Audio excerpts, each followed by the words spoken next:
Good morning, Bodhisattvas. This is the fourth full day of our at-home session.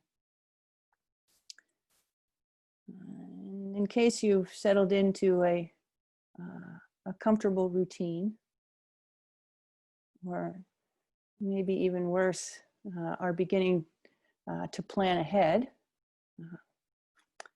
let's look at case number 62 in the Hekigan Roku.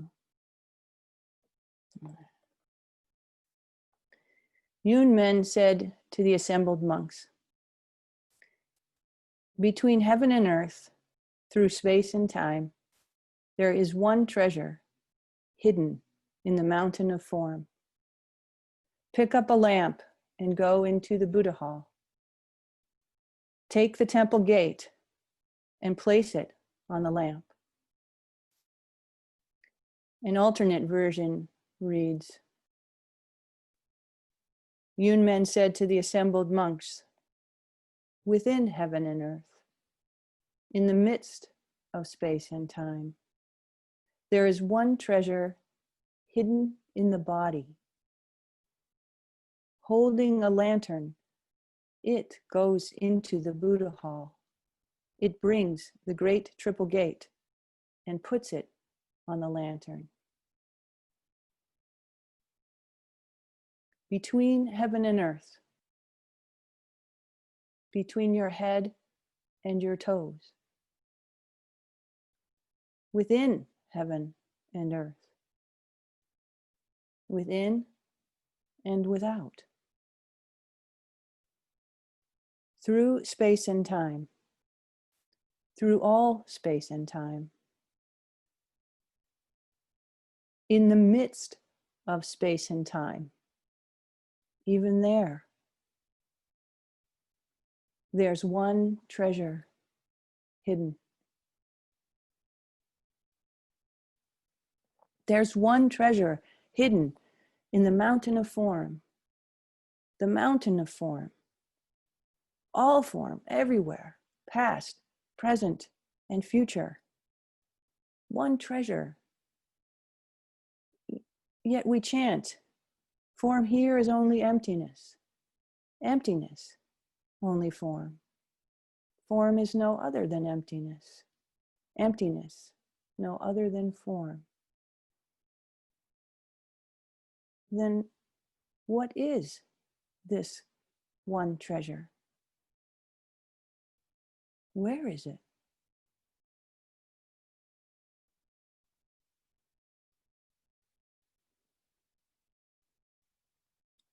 So the first line, Yunmen borrows from Sangjiao's Jewel Treasure Treatise. Sangjiao was a very talented 5th century monk or priest. And it's said that at age 31, Sangjiao got into political trouble and was sentenced to be executed. He managed to get his sentence stayed for a week so that he could complete his treatise. Well, this may simply be legend. However, I find it inspiring. Though I'm certain I wouldn't be executed, I could surely get into political trouble these days. My little room is my cell.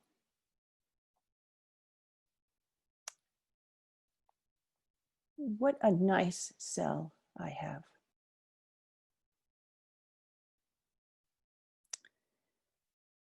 And here we are for this 1 week, writing our own treatise.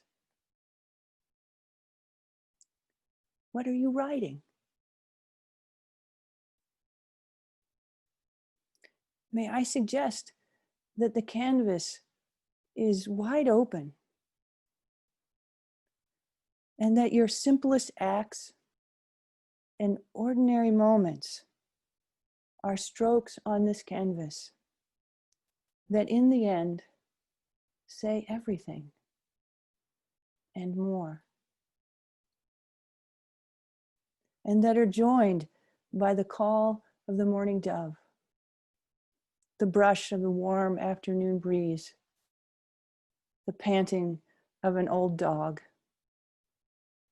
and the colors of books, lamps, and chairs. These are our stories.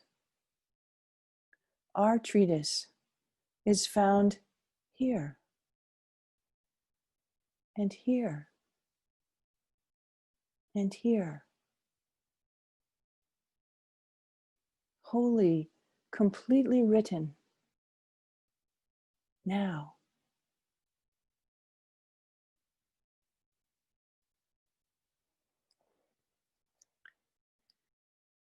This young monk was facing death. You, in this moment, for now, gratefully, are facing life.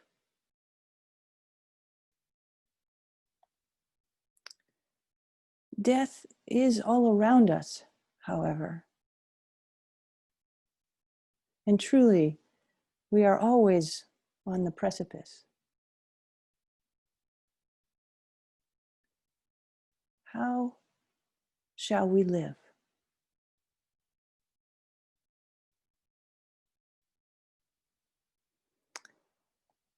Well, perhaps Yunmen will guide us a bit. Yunmen said to the assembled monks, between heaven and earth, through space and time, there is one treasure hidden in the mountain of form. Pick up a lamp and go into the Buddha hall. Take the temple gate and place it on the lamp. Yes, Yunmen is pointing directly. Pick up a lamp and go into the Buddha hall. Arise in the morning and turn on the light in the bathroom. Stand steady or wobbly on your own 2 feet. As you brush your teeth and wash your face, look at the face in your mirror. The face and eyes in which the universe is looking out and rushing in. For there is nowhere to hide your true face, this one treasure. And this very same face rustles in the breeze of green leaves outside your window and fills the room with the scent of shampoo or morning tea, and is the sighing of the lone car moving down your street, tossing newspapers out the window. This face that includes the tears of broken hearts here and abroad for loss of ones they have loved and cherished. This face, struggling with hunger and no job. This face, enraged, angry, betrayed, frightened, suffocating. This face, throwing tear gas. This face, praying and playing peacefully in backyards, towns, and villages. This face is not hidden. However, it is so very hard to see.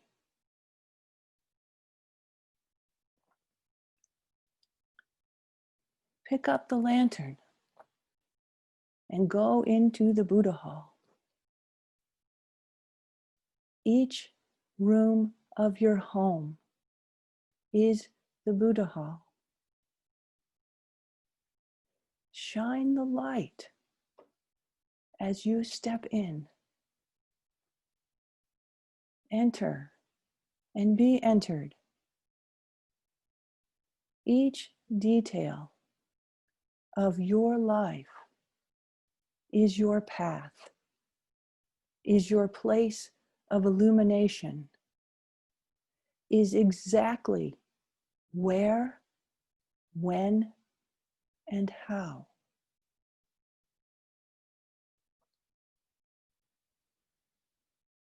Master Hakuin says, how near the truth, yet how far we seek. Like one in water crying, I thirst. This treasure is nearer than your nose and your eyeballs, yet you cannot look for it. No, that means there is someone looking.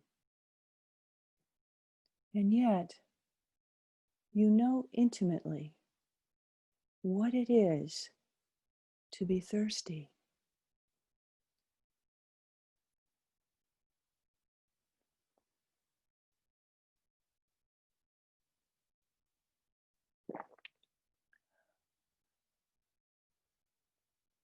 Enter there.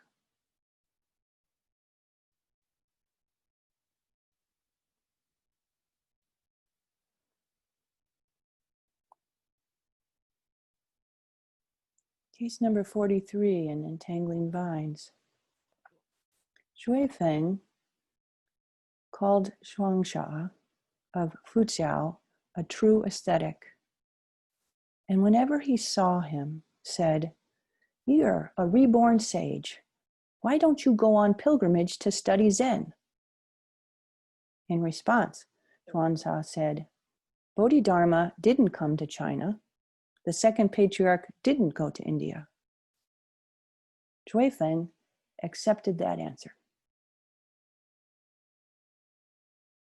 Now, the story of Shuangsha is that he had set out on pilgrimage to study with masters in other parts of China. He reached a pass in the mountains that connects his native Fujian, his territory, with the rest of China. And just as he was about to cross over the pass, he stubbed his toe on a rock. At that moment, he was deeply enlightened and said, "Bodhidharma didn't come to China.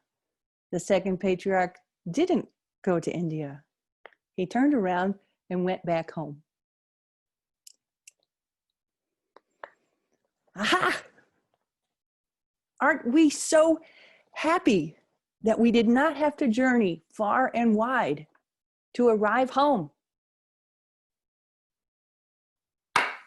Yeah!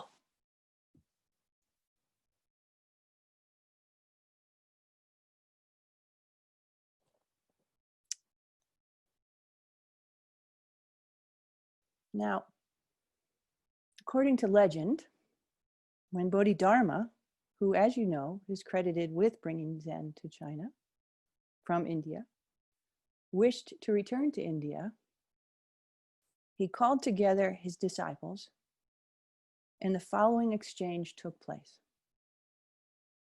Bodhidharma asked, "Can each of you say something to demonstrate your understanding?" Daofu stepped forward and said, "It is not bound by words and phrases, nor is it separate from words and phrases. This is the function of the Tao."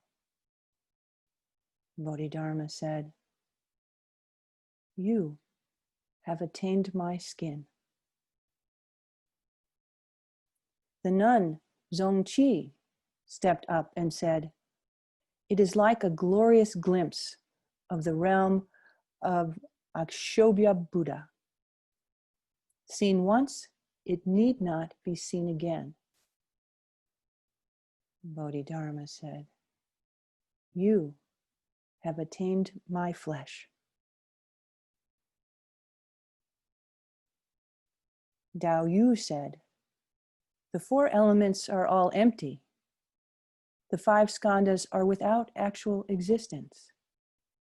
Not a single dharma can be grasped. Bodhidharma, you have attained my bones. Finally, Wei Ke came forth, bowed deeply in silence, and stood up straight.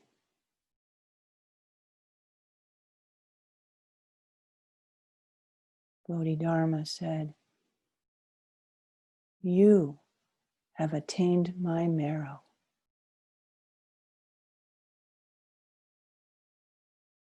Yes. Within the body, there is one hidden treasure. And to discover it, you will need your skin, flesh, bones, and marrow. We are lucky to have them. Guide the way they will. You can never be apart from this one treasure.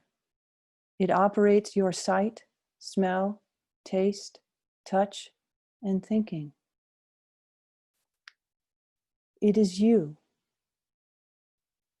yet you are not it.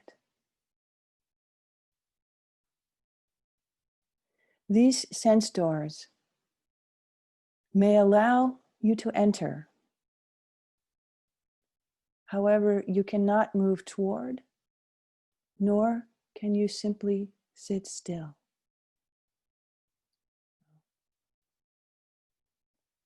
You must open them wide.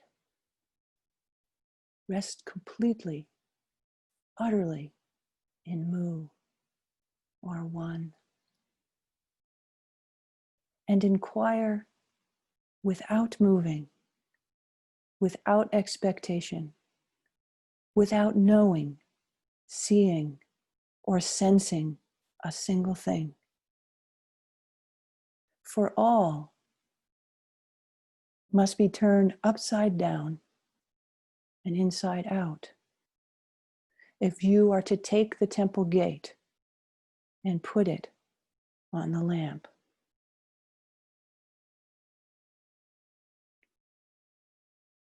The temple gate in monasteries is historically very large. It might even have three sections, each section large and incredibly heavy.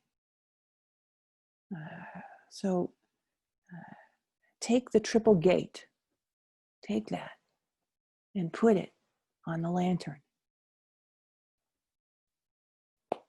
What? Take your car and put it on your briefcase. Move your house onto a blade of grass. How?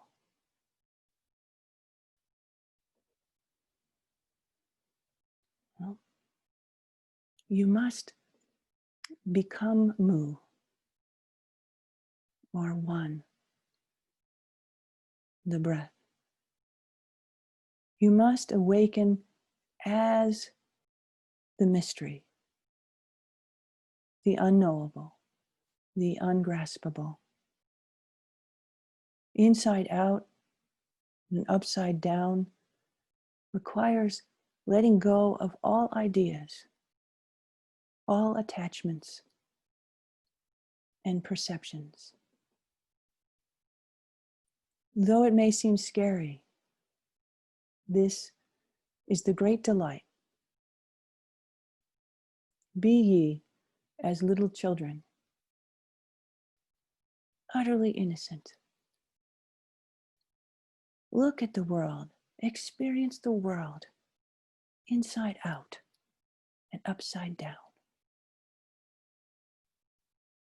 Take the sound of bird song, children's laughter, or jackhammering, and mix it in the soup that you're cooking on the stove. Knit a blanket of love, a face mask that covers the earth, covers and heals the earth. Swallow the burning flames of rage across the US in a single gulp. Or take a bath in the stars.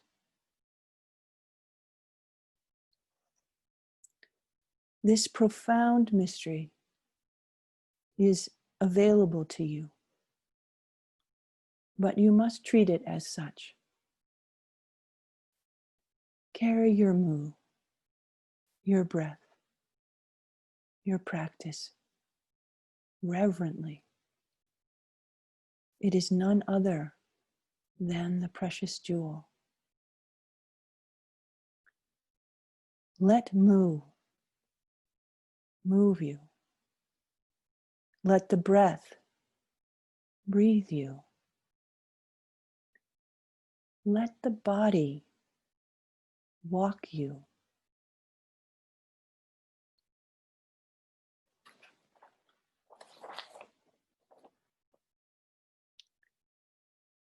Not two and not three. Straight ahead runs the way. Our form now being no form. In going and returning, we never leave home. Together with all beings, we realize the way.